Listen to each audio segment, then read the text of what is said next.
What's up, everyone? This is Mathew Strom. Welcome back to Otaku Options. So, for today, we're going to be going through the basic steps of learning how to play Magic the Gathering. This video is for someone who's never picked up a Magic card before, and by the end of it, you should be able to get through a simple game of Magic. So, the ideology of the game is that you and your opponent are both two wizards, and you're trying to duke it out to defeat your opponent by casting spells. Basic setup of the game is you have your deck, which is called your library. It's a 60 card minimum with no more than 4 copies of any card, with the exception of basic land, which are these guys right here, but we'll go through that more in a minute. And then you start off with 7 cards in hand, and if you don't like your opening hand, you can mulligan. Mulligan rules sometimes change a little bit, but right now is you would shuffle your hand back into your deck, draw a new 7 cards, and then if you like that, you choose 1 card and put it in the bottom of your deck. And if not, you go again, reshuffle, draw another 7, and then you put 2 in the bottom, and so on until you're both good with your opening hands. First person whose life total either gets to 0 would lose, or if you try and draw a card when you have no cards in your deck is another way to lose. And basically, you just want to be the last man standing. So, there are 5 colors when it comes to Magic, and each one has like its own representation of sort. There is white, blue, black, red, and green. And each of these basic lands can tap 4 mana of their specific color. There are some lands out there who have more than 1 color in their typings, such as these Guild Gates here. They have the abilities where they already undertapped, but then you can tap them for either of the 2 colors on them.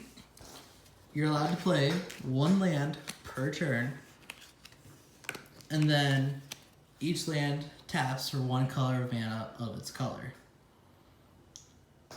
So if you wanted to start your turn, you would untap all your lands and all your creatures or whatever else you had. And then you'd have your upkeep and you would draw. And then if you wanted to tap these lands, you just turn them sideways in order to get the mana out of them in order to cast your spells. And don't worry, we'll go over all the different spell types and every line in just a second. And then your next turn, you just untap them all straight up again. And then your upkeep, and then you draw 1 card, and you continue with your turn. We'll go more into details of all the turn after we get through all the card types real quick. One of the most basic card types you'll see in Magic is a creature. And on the card, you can tell lots of different things about the creature. Up here, you have its name, the mana cost, and what you gotta use to spend them. Kind of mana you gotta spend in order to cast the creature. In this case, it'd be 3 generic and 1 blue for a total of 4 mana. Well, then you have the card type, which in this case is creature, the creature type, and then you have the text box, the creature's power, and the creature's toughness. The creature's power is basically how much damage you can deal, and toughness is how much it can take before it dies. Because if this creature, for example, is dealt 5 damage, it would die and go to your graveyard. A lot of creatures, though, aren't just basic like this one. They have abilities, mostly like either keyword abilities or special abilities. We're just going to go through like the basic worded abilities, and then we'll talk more about triggered and activated abilities and all that kind of stuff in our next video. One of the most common here is Lifelink, which I'll tell you right down here above the text box of this creature. Lifelink is however much damage the creature deals, you gain that much life.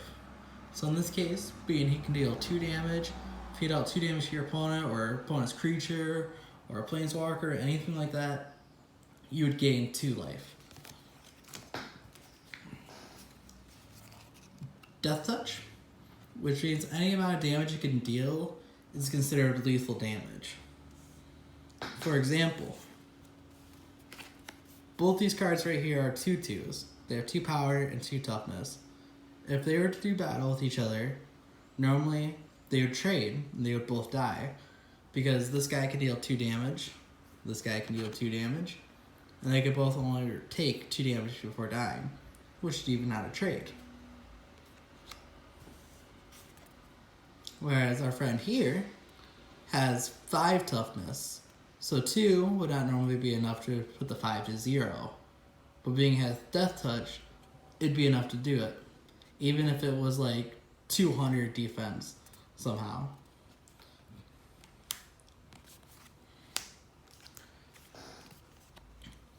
Next, we have flying. Flying is a keyword ability that basically when it attacks, it can only be blocked by creatures with flying or reach.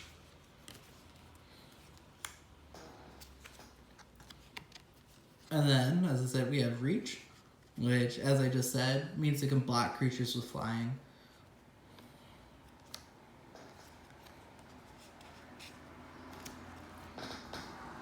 Then we have haste.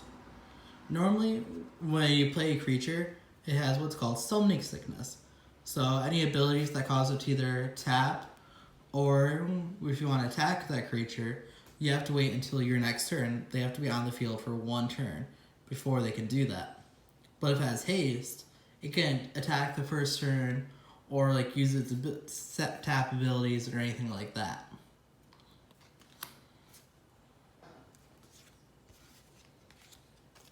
Then we have Vigilance. Vigilance is normally when you attack, you have to tap your creature. But Vigilance makes it to where you can attack, and attacking doesn't cause your creature to tap. So therefore you can attack and then just keep it up to block next turn, because your creature has to be untapped in order to block.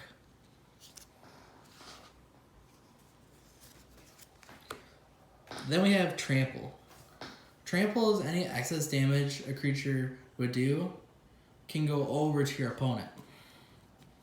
For example, if Colossal Dread Maul 6/6 with Trample was to be blocked by 10th District Veteran, which is a 2/3, you can use 3 of the damage to kill the 10th District Veteran, being that's how much its toughness is down here, and then the remaining 3 damage that you deal would transfer Trample over to your opponent, dealing both 3 damage to 10th District Veteran and then 3 damage to your opponent. So, just to recap, power over the toughness deals to your opponent.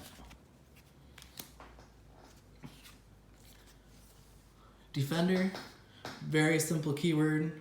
It just means your creature can't attack. Womp womp.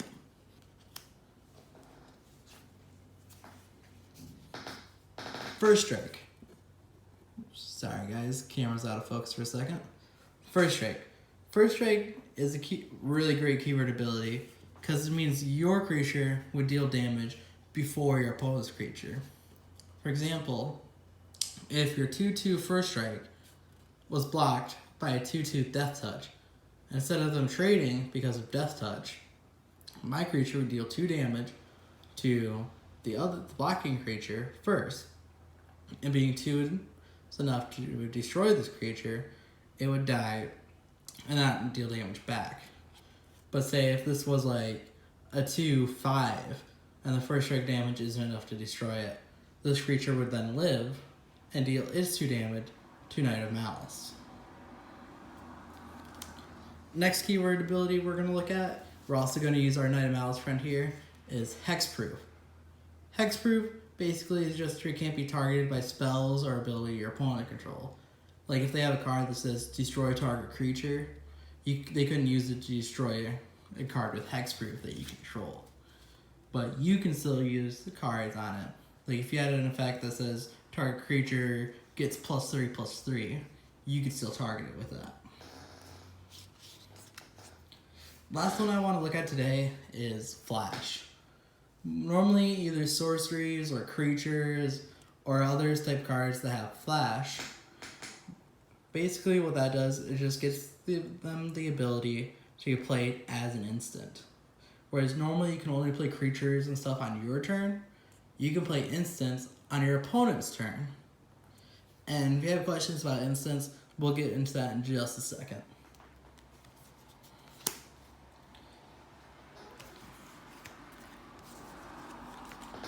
And then there are some cards, which we'll go through and use these guys as an example, who have multiple abilities, like flying and haste, flying and double strike.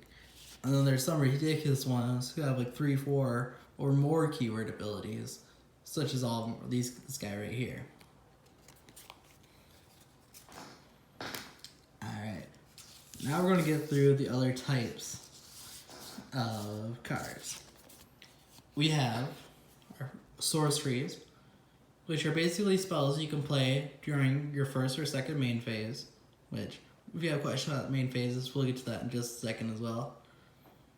And they give you some sort of effect, which we're described right here in the text box. And those range from all kinds, from destroying everything, to letting you gain control of creatures, like gaining life, all sorts of stuff. Then we have instants. Instants are abilities that are basically like sorceries, but you can play them on your opponent's turn and in response to their other spells.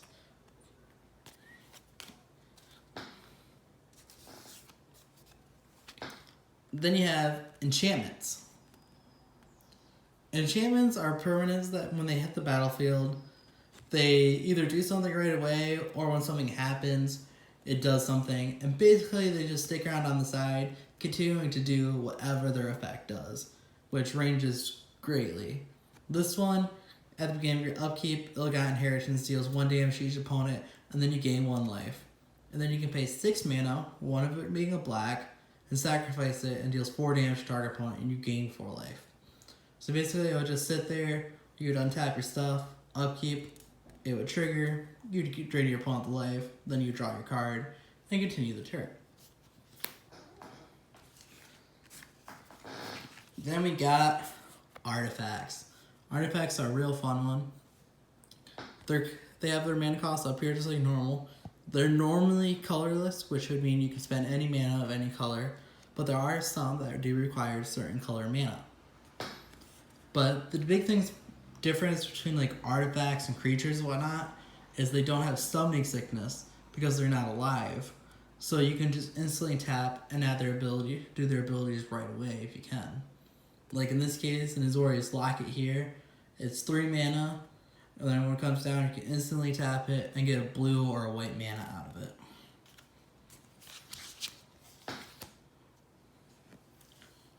And then we got artifact equipments. Basically, think of this as like an equipment that you're putting on one of your creatures. Like a sword, a shield, in this case, or like any sort of weapon. It gives you kind of an idea. And basically, once you cast your equipment, it would be on the side, and then you can pay its equipment cost, which in this case is 3, to equip it to your creature. So in this case, if I had Colossal Dreadmaw in the field, I can pay 1 mana for my Screaming Shield, and then I could pay another 3 to equip it onto Colossal Dreadmaw, and I would give it its bonus effect of +0, +3, and the ability to tap and put my opponent's cards from their deck into their graveyard. So now Colossal Dreadmaw would be a 6/9 instead of a 6/6.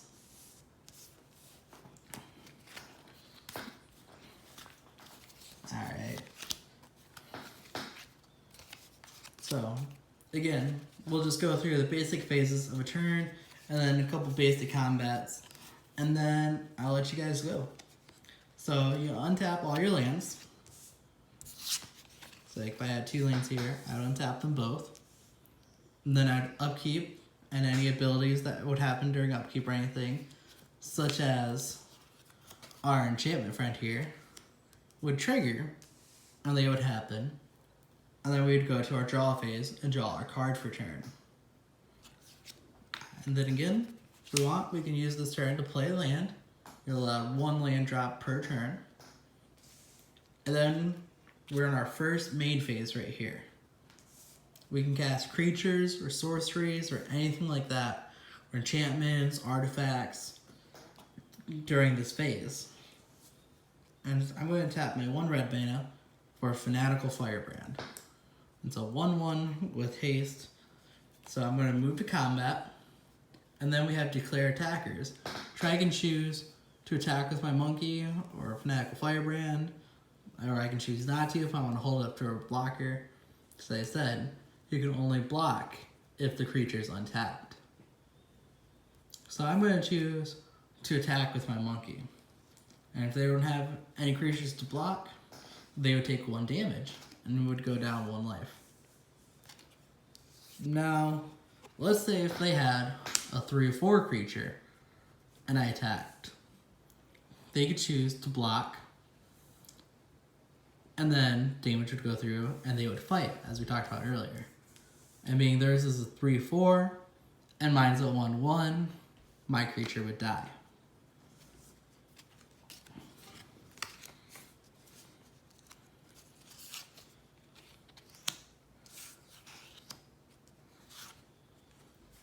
Now, let's say they had a 2/5 and a 2/2.